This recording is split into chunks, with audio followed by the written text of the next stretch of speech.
কি কি লাগবে? এই যে ইন্স্যুরেন্সটা তো লাগবো। ইন্স্যুরেন্স, মুকিম, আর কি তা? ইন্স্যুরেন্স আর কি গোসি? গোসি লাগতো না।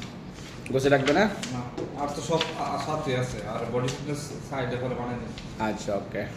তাহলে ওই আর এই যে ফটো কপি করে দিতে পারবি যে আকামা তারপর পাসপোর্ট ঠিক বিষয় করে। আচ্ছা, বসেন মুরব্বি। গোসি চাই তো অনেক জায়গায়, গোসি লাগবে না? গোসি তো টাকা দিচ্ছে না ভাই।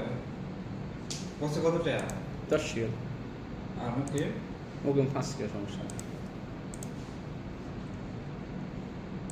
কত গোসি পরে সারিয়ে চলে যাবো। সালাম